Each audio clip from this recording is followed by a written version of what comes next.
What is up? It's MTG of MTG Reviews, and today we have the Hyundai I30N, aka the GTI Slayer. So, this is just going to be a quick review because I have bigger plans for this car on the channel. I have a bigger video that I'm working on, right? So, stay tuned and watch the whole video. You'll see what's happening or what's going to be happening. You won't want to miss it. So, yeah, it's basically a quick review. That's why you won't see any B-rolls or anything hectic. So, yeah, let's get to it.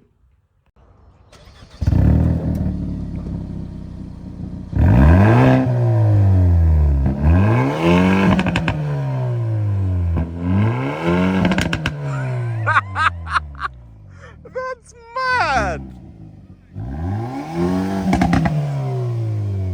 So we're gonna start from outside, just like we're gonna do everything conventional, right?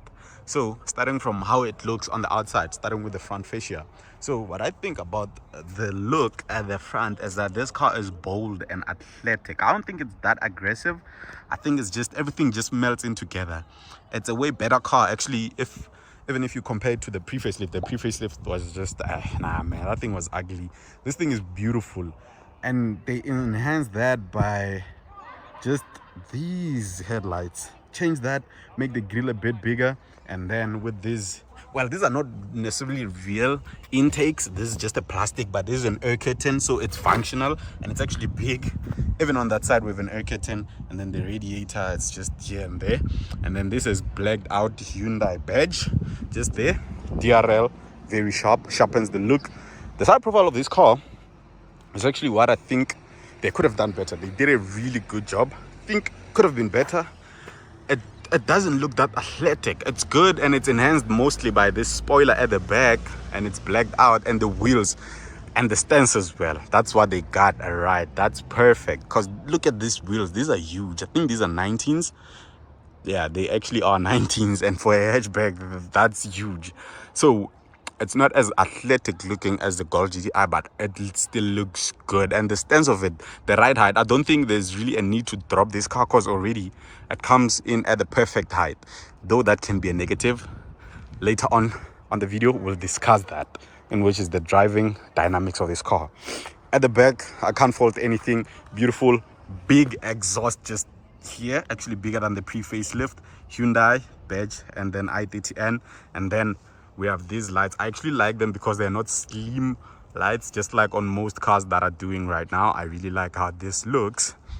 And up there we have an F1 light kinda style, and then this big spoiler actually makes this car more sporty like that. And then we have a pano sunroof. Even here you can, I'm not sure if you can see that, it's a see-through even this part, so the whole car so nice. Actually, let me show you through inside. It's a sunroof. I don't think there's anyone who does it except Hyundai. They brought the fight to VW. So that's it with the interior. It really looks good. It's stupendous. Let's get on the inside. So getting on the inside, nice. We do have keyless entry actually. So what most people complain about with this car, and I think that's the only down point, that, oh flip, this is automatic seat, I'm moving forward. That's the only thing that they can bring it down, is the interior. They say it's dated. However, again, people are saying they want physical buttons. Hyundai is literally offering you that. These are physical buttons. There's a physical button here to lock. Well, these are not physical buttons, but Hyundai is actually doing something that people want, but still it's kind of viewed as a bad thing. But I mean, I guess you can't win at everything. They have to find negatives. But this interior, I do get what people are saying. It's kind of, you can hear that. This one is soft here. Soft material. And the door card, it's not as premium looking or feeling as the Golf GTI. And yeah, this part actually, it doesn't feel cheap. It's just not as premium. Yeah, this feels soft. The cheap part is just this one, cheap feeling part. However, let's start with the steering wheel. This is beautifully designed. Drive modes here. And this is track mode, I believe. I'm not too sure how it functions. You press here, and then drive mode, you press here. I think this is a sporty looking steering wheel. Can't fault that. And another thing that people fault is the gauge cluster. It's not digital, it's analog. Some people prefer it. I prefer it being digital because you can fit a lot of information. You can get a lot of things out of it. So actually, let me just start it so that it fires up. Confirm. It's not lighting up actually. However, yeah, that's it. And this car, it actually shows that it goes up to 300 kilometers per hour. Probably doesn't limit it to 250 probably, but yeah. So let's start with the infotainment system. This is the screen. As the sun is fighting against us here, but this is the screen, and then you can activate the map here. It is the navigation map. I don't think anyone uses that. They just plug in their phone, which this car has Apple CarPlay and Android Auto. Plug in their phone and then you can use that. And then this is the media where you can select Android Auto or Apple CarPlay. Sounds of nature as well, where if maybe you are stressed, you can just play this. And actually, some people actually find this calming. There's no rainy day. Some people like this actually, which I find kind of weird. But to me, it sounds like you're frying chicken. But it's fine. Maybe I love food too much. And then the setup here as well, which sets up your whole. It configures everything. So let's switch this one off. So that's it with the infotainment system. I don't want to go through it one by one because, I mean, there's not really much use. Center console, again, this is a pain point for some people as well. That's the cheap plastic again. And then we have seat heating, which is cool. Steering heating, which is nice. Traction control off, nice. And then we have cameras. We have park assist here, and we have parking cameras. And then the passenger seat is actually heated as well. Appreciate that. Another cheap feeling part, that this one is this handbrake. Not that it's a manual handbrake. It's just that, yeah. And then there's a center console where you can store things. Quite nice. I like that. So that's mostly it with the interior. And then we have lights here. You can switch it on just like this. And then this huge sunroof. Let me just start the car and listen to this note. Nice. So you can open the sunroof, which is actually huge, man, and it lets in a lot of light because this is a panel sunroof. So I quite like that. Okay, now the gauge cluster is on.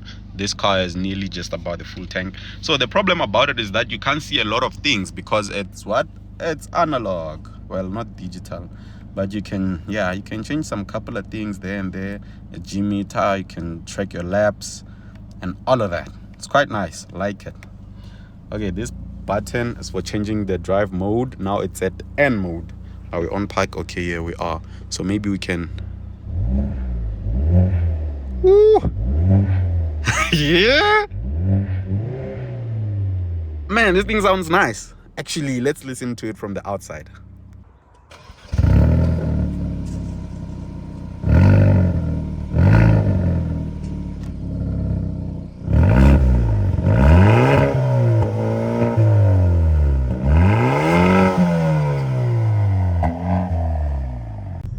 Finding the suspension so far? I wasn't paying attention to that. It feels normal. It's not bad. I think the only thing that I'm noticing right now is the steering wheel. This thing is heavy. Maybe it's because it's on sport mode. Could be that. Wait, how do you change? Okay, drive mode, eco. Does change? That doesn't really change much.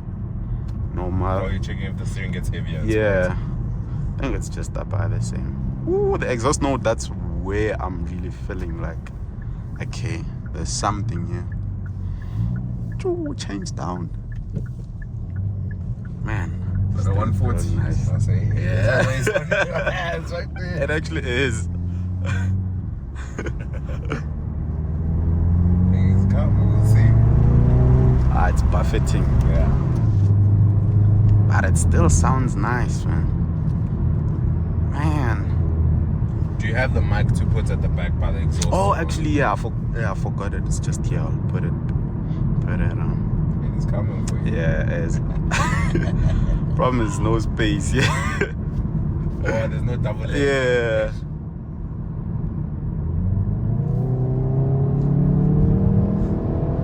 Man, this thing pulls. Damn. Yeah, and the brakes are nice as well. Okay, this steering wheel is actually nice when it's going fast, because then it's easier to control. Like if it was lighter, then it would feel a bit wallowy. So it's actually nice like this. Man, so the driving experience so far, I think it really drives nice. It really is. And the brakes actually, they just here. Okay, so there's a M140 behind us. Problem, it's not a double lane, so I just wanted to see what we can do with it.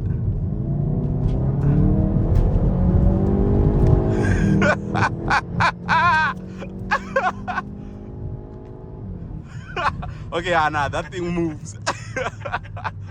There's the 140. Oh, flip. Okay, that was cool.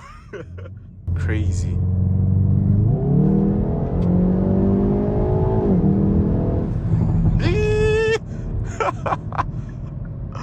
Man, this thing is really cool.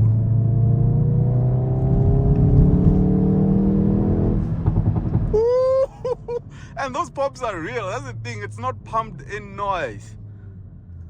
Man, this is really a nice car. Love this thing. I really love it. Okay, I have a turn here. So I'm just gonna try and see if I can do a launch control. So okay, a quick pause before we do a launch control, because something happened here. However, if you're not subscribed, in which I know you're probably not, please do subscribe. It's totally free. It won't take any money from you.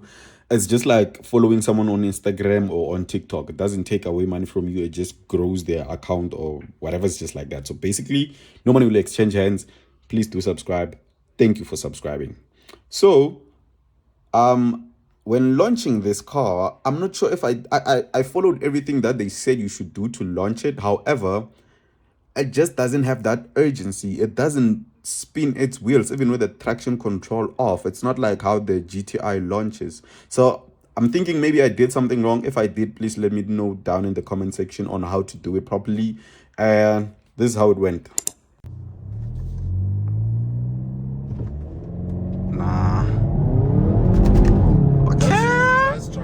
Yeah, actually, and there's some wheel hop on it. Yeah. Okay, so it doesn't launch, as it doesn't let go of its tires. It kind of grips, and which is good for front wheel drive. Okay, that's nice.